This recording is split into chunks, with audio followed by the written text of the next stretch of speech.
चुनावी साल है, अक्टूबर नवंबर में चुनाव होने हैं। कैसी तैयारियां चल रही है शाहपुर विधानसभा? पूर्ण रूप से अच्छी तैयारी चल रही है और हमारी तैयारी कैसी चल रही है हमसे बेहतर इस क्षेत्र की जनता बताएगी। शाहपुर क्षेत्र की जनता पूर्ण रूप से मूड बना चुकी है शाहपुर में बदलाव लाने के लिए, और उस बदलाव किस रूप में होना चाहिए उसके लिए संघर्ष चल रहा है। और शाहपुर की जनता अपना बदलाव का चेहरा किस में देखती है, ये शाहपुर की जनता से एक बार हम चाहेंगे कि आप लोग पूछिए।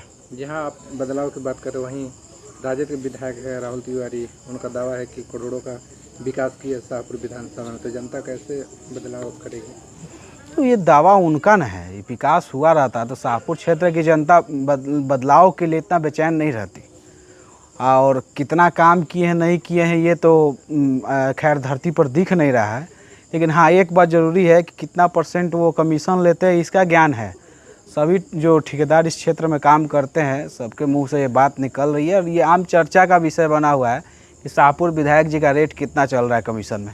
ठीक है, वो सब बात का है, लेकिन एक चीज़ ये हम लोग को दुख इसलिए होता है क्योंकि जो कमीशन का पैसा इन प्रतिनिधियों तक पहुंचता है कमीशन के रूप में, वो कहीं ना कहीं जनता के हक को मार कर दिया जाता है। कोई ठेकेदार अपने घर से ज़मीन बेचकर कमीशन का पैसा नहीं देता है किसी को, उसमें कहीं ना कहीं जनता के हितों का जो अनादर होता है उसके रूप में वो पैसा पहुंचाया जाता है।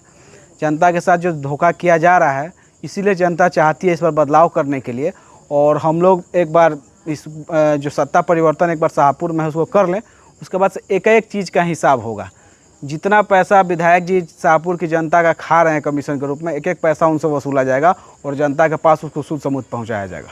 आप ये कह रहे हैं, मगर वो तो कह रहे हैं कि इस बार का चुनाव विकास के मुद्दे पर होगा क्योंकि हमने 10 सालों में विकास किया। 10 साल में जनता त्रस्त है। अभी तो हम आ रहे हैं जादवपुर से, जादवपुर गांव में अब जाकर सड़क देखिए, वहाँ का विकास दिख जाएगा आपको। ये जो रास्ता है आता है चकरही मोड़ के पास, वो रास्ता में आप जाइए तो विकास दिख जाएगा।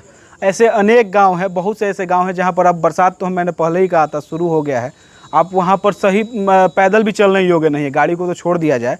बहुत से ऐसे गाँव हैं जहाँ पैदल नहीं चल पाएंगे। अगर इसको विकास कहते हैं तो ठीक है, लेकिन ठीक है हम तो चाहते हैं शाहपुर में जो चुनाव हो विकास के मुद्दे पर हो। उनसे पूछिएगा उनके लिए विकास का मतलब क्या है।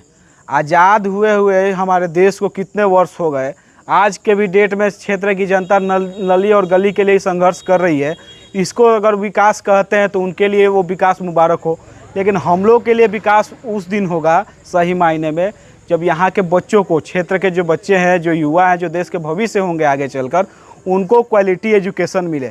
एजुकेशन के नाम पर सिर्फ डिग्री रखना कहीं उचित नहीं है। 2010 में हम जो 15 के बाद से जो 10 साल की ये बात करते हैं, एक भी हाईटेक स्कूल अगर इस क्षेत्र में वो खोले हो तो हमको बता दें। कोई अच्छा कॉलेज लेकर आए हो क्षेत्र में, मांग भी किए हो तो छोड़ दीजिए, हम तो आपका कैमरा के माध्यम से बताएंगे। जो 20 चुनाव बीता था इसका मेरे पास प्रमाण भी है। जो मेडिकल कॉलेज का एक बार विवाद आप लोग को याद होगा, यूनिवर्सिटी का ज़मीन को लेकर जो आरा में हो रहा था, वो विवाद हमको याद है। हमको जब संज्ञान में वो आया था तो हम पता करवाए थे शाहपुर में शायद कृषि विभाग या किसी का ज़मीन है कुछ सरकारी अवेलेबल है, तो हमने बाकायदा उस समय के जो मंत्री थे हमारे मंगल पांडे जी, उनको हमने पत्र लिखकर उनसे मुलाकात करके दिया था कि अगर सर संभव हो तो इस कॉलेज को अगर यूनिवर्सिटी ज़मीन नहीं देता है तो आप शाहपुर में लेकर चले आइए, हम लोग ज़मीन जो सरकारी अवेलेबल है यहाँ पर आप डाल सकते हैं। लेकिन उन्होंने कहा था कि नहीं, ये मामला सुलझा लिया जाएगा यूनिवर्सिटी के साथ बैठकर। इसके चलते वो कॉलेज हमारे क्षेत्र में नहीं आ पाया। आज के जो युवा हैं क्षेत्र के, वो बढ़िया एजुकेशन चाहते हैं, बढ़िया जॉब चाहते हैं, बढ़िया वातावरण चाहते हैं। ये तीनों में वो फेल हैं। आज के भी डेट में लड़कों को यहाँ 10th किसी तरह घींच गाच के पास कर जाए तो हायर एजुकेशन के लिए आरा या पटना या अन्य शहरों में जाना पड़ता है। 12th के बाद से तो स्कोप ही नहीं है। 12th के बाद से वो क्या करेंगे? बहुत से ऐसे बच्चों को तो काउंसलिंग की ज़रूरत है कि भाई 12th के बाद क्या क्या करियर ऑप्शंस उनके पास और पढ़ाई के ऑप्शंस उनके पास अवेलेबल है। इस चीज़ पर कोई बात करने वाला नहीं है, और बात करेंगे भी क्यों? जो खुद एक प्रतिनिधि 12वीं पास हो, जो आज तक नॉन ग्रेजुएट हो, वो कैसे बताएगा कि 12वीं के बाद यहाँ के बच्चे क्या करें नहीं करें? हम लोग वो दिन देखे, हम लोग संघर्ष किए, हम लोग खुद बिहार की शिक्षा की बदहाली को झेले हैं, जिसके चलते हम लोग बाहर जाके संघर्ष किए हैं, बाहर पढ़ाई लिखाई किए, उसके बाद हम लोग आए।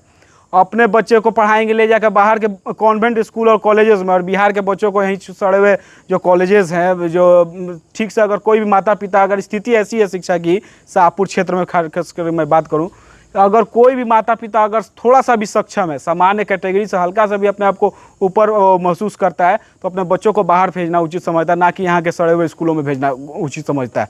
लेकिन इस बात में क्यों नहीं पहल हो पाई? अब बोलेंगे सरकार आपकी है। अरे सरकार से आप मांग कब की है कि आप क्षेत्र में जो उच्च स्तरीय स्कूल है उसको खोला जाए, चाहे जो स्कूल है उसकी समस्याएं क्या है आपको बताएंगे हम। लालू डेरा या कौन सा एक पंचायत है उसकी समस्या मेरे पास कुछ दिन पहले आई थी। 2 कमरे में पूरा स्कूल चल रहा है। अब 2 कमरे में क्लास नर्सरी और नर्सरी केजी का कॉन्सेप्ट लोगों के पास है, 1 से 8 तक कैसे लोग पढ़ाई करते हैं। हम तो ये पढ़ाई नहीं देखे हैं भाई, लेकिन अब ये क्षेत्र के बच्चे इस चीज़ को झेल रहे हैं। अब इन परिस्थितियों में आप कहेंगे कि हम विकास किए हैं तो ये बहुत ही दुर्भाग्य है। और खास करके मेरे लिए, मैं जब से पढ़ाई लिखाई किया उसके बाद से सामाजिक क्षेत्र में, तब से हम यही देख रहे हैं, रोड बनवा दिए, नली गली बनवा दिए, ये कर दिए वो कर दिए, इसी को विकास किया जाए। विकास का तो सही डेफिनेशन ही नहीं पता है यहाँ के जनप्रतिनिधियों को। ये बहुत ही दुख की बात है। 2 दिन पहले बरसात हुई थी तो बिहिया में बाढ़ की स्थिति बन गई थी। इसकी जवाबदेही लेने वाला कोई नहीं है। अध्यक्ष उपाध्यक्ष पर ठिकरा फोड़ के छोड़ देना है। आपके क्षेत्र में बिहिया की जनता, जिस जनता ने अध्यक्ष उपाध्यक्ष चुना है, उसी जनता ने आपको विधायक भी चुना है। आपकी भी जवाबदेही बनती है अगर क्षेत्र में किसी तरह की अव्यवस्था फैलती है तो, लेकिन इसका सूद कोई लेने वाला नहीं है।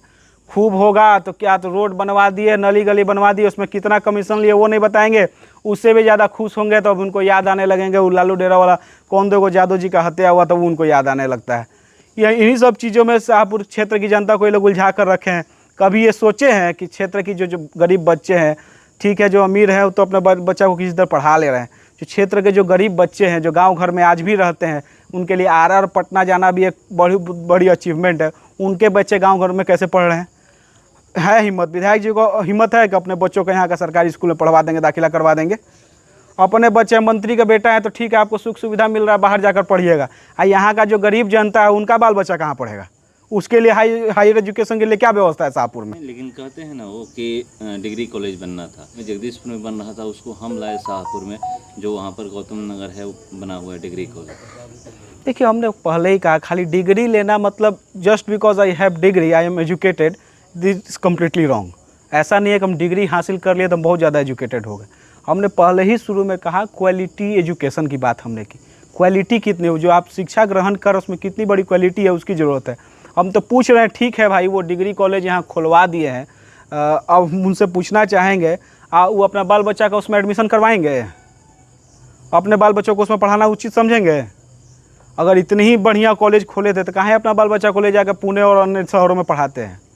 इसका जवाब उनके पास नहीं है, या कोई जनप्रतिनिधि इस बात को देना नहीं चाहेगा, क्योंकि यहाँ पर मुद्दा वो है ही नहीं। मुद्दा आज भी है कि हम रोड नली गली बनवा दिए, इसका ठेकेदार के नाम पर कंप्लेन लिख के इतना % कमीशन उठा ले। यहाँ के जनप्रतिनिधियों का संघर्ष है ठेकेदारों से कौन कितना % कमीशन उठा लेता है। अब हम ज़्यादा कुछ नहीं बोलना चाहेंगे, लेकिन हमको पता है कि किस किस टेंडर में किस किस जनप्रतिनिधि को कितना % जाता है, ये हमसे छुपा हुआ नहीं है। लेकिन हम इसमें पढ़ते नहीं है क्योंकि ये हमारी नज़र में ये चीज़ बहुत ही गलत है, और इसको हम जड़ से मिटाने के लिए, जब समय आएगा तो इसको जड़ से मिटाने के लिए हम संघर्ष करेंगे।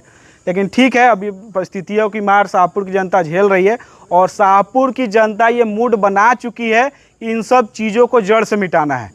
हम लोग का इच्छा है, हम लोग बाहर भीतर जाकर पढ़े हैं, संघर्ष किए हैं, वहाँ पर देखे हैं कि एजुकेशनल जो इंस्टीट्यूशन सेटअप होते हैं उनसे ना सिर्फ वहाँ के बच्चों को और पढ़ाई लिखाई, बहुत से लोगों को रोज़गार भी जनरेट होता है।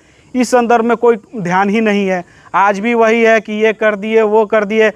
किसी रोड में शाहपुर क्षेत्र का ऐसा एक भी रोड नहीं है जिसमें आप की गाड़ी जाए तो आप स्मूथली उसमें राइड कर सकते हैं। स्थिति ऐसी है। अभी हम कुछ गांव से भी मतलब आज का एक्सपीरियंस हम आपको शेयर कर रहे हैं। किसी भी गांव में आप फ्रीली नहीं चल सकते, रोड की स्थिति ऐसी है। गली ओली को तो भूल ही जाइए। लेकिन ये जवाबदेही किसकी बनती है ये हम जानना चाहते हैं। और दूसरा चीज़ ये है कि क्षेत्र का अब जो जनता है वो जागरूक हो चुकी है। जो 2005 के बाद बच्चे पैदा हुए थे वो लगभग 20 साल उनका उम्र हो चुका है। वो सब अपने करियर के लेकर फोकस्ड होंगे। उनको उज्जवल भविष्य की गारंटी कौन देगा? ये किसकी जवाबदेही बनती है? क्यों नहीं वो बच्चे शाहपुर में ही रहकर अपने भविष्य का निर्माण कर पाते? तो क्यों? होगा? इसके लिए हम बता रहे हैं क्यों उनको मजबूरी में क्षेत्र छोड़कर बाहर ही जाना पड़ता है। जिस दिन हम लोग क्षेत्र में क्वालिटी एजुकेशन नहीं देंगे बच्चों को जो जिस उम्र और अवस्था में वो लोग रहते हैं उनका एकमात्र हथियार है उनका शिक्षा। अगर समय रहते शिक्षा नहीं ग्रहण किया जाए तो वो किसी लायक के नहीं रह जाएंगे। खाली अगर ह्यूमन के तौर पर पैदा होना ह्यूमन रिसोर्स नहीं है, उसको ह्यूमन रिसोर्स बनाने के लिए उसको क्वालिटी एजुकेशन, चाहे वो शिक्षा के क्षेत्र में हो, स्पोर्ट्स के क्षेत्र में भी कोई मेहनत करता है उसको बढ़िया ट्रेनिंग देना, इन सब विधि व्यवस्था को हम लोग क्षेत्र में उपलब्ध नहीं करवाएंगे तब तक हम अपने बच्चों को बेहतर भविष्य का कामना हम लोग नहीं कर सकते हैं। लेकिन बच्चों को बेहतर भविष्य अगर देना है शाहपुर में ही, तो हम लोग को राजनीति का अपना अप्रोच और नज़रिया बदलना पड़ेगा। ज़रूरी है कि क्षेत्र में बाहर के जो इंस्टीट्यूशंस हैं उनको भी बुलाया जाए, सरकार से भी मांग किया जाए कि बाकी जो भाई हमारा जो क्षेत्र है, हम लोग प्राकृतिक कोई रिसोर्स भी नहीं है हमारे पास, ऐसा नहीं है कि नेचुरल रिसोर्स हमारे पास बहुत सारा है, कोयला का खदान है, ये है वो, ऐसा कुछ नहीं है। कुछ ज़मीनें हैं प्राकृतिक का हम लोग मार झेलते हैं, बाढ़ का मार हर साल झेलते हैं, लेकिन यहाँ के बच्चों को, यहाँ के लोगों को रोज़गार किस तरह से मिले, गांव में ही लोग रहें, गांव छोड़कर बाहर जाने के लिए मजबूर ना हो, इसके लिए एक डिटेल्ड अप्रोच की ज़रूरत है, जो कि यहाँ पर सारे जनप्रतिनिधियों में मुझे आज तक देखने को नहीं मिला। और मैं आपके कैमरा के माध्यम से शाहपुर क्षेत्र की जनता से आग्रह करना चाहता हूँ कि हमको बस एक मौका दीजिए, बताएंगे हम क्षेत्र में सच में काम कैसे होता है। जो आदमी आपके बच्चों के लिए क्या सोचेगा, जो खुद नॉन ग्रेजुएट रहा हो, एक मंत्री का बेटा रहते हुए ग्रेजुएशन तक करना उचित नहीं समझागा, वो आपके बच्चों को उच्च शिक्षा देने के बारे में कैसे विचार करेगा। ठीक है, समय का इंतजार किए, लेकिन शाहपुर क्षेत्र की जनता से हम आग्रह करेंगे, एक बार मौका दीजिए। जो बाहर के जो सिस्टम है डेवलपमेंट का, उसको हम लोग शाहपुर में कैसे उतारेंगे, ये हम लोग करके दिखाएंगे।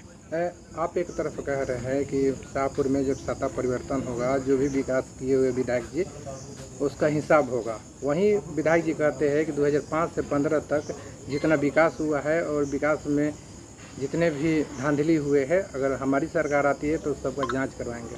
अरे 15 से लेके 2 साल 1.5 साल के लगभग उनकी सरकार थी, फिर तेजस्वी जी आए, उसमें उनकी सरकार थी, तो वो क्या कान में तेल डाल के सो रहे थे कि हम रोके थे उनको जांच करवाने के लिए? अगर एक भी पैसा का इधर से उधर हुआ है तो काहे नहीं जांच करवाते? हम तो चाहते हैं कि सामने आए कि कौन कितना कमीशन खाया नहीं खाया है। इसका मतलब 5 से 15 तक अगर मान के चलिए, हम तो नहीं मानते, अगर उनके अनुसार भी मानते हैं कि कोई गड़बड़ी हुई है, इसका मतलब ये है कि इनको मौका मिला तो फिर ये भी गड़बड़ी करेंगे। ये इसका कोई हल नहीं निकलने वाला है। और हमने कभी नहीं कहा कि उन्होंने कोई विकास किया है।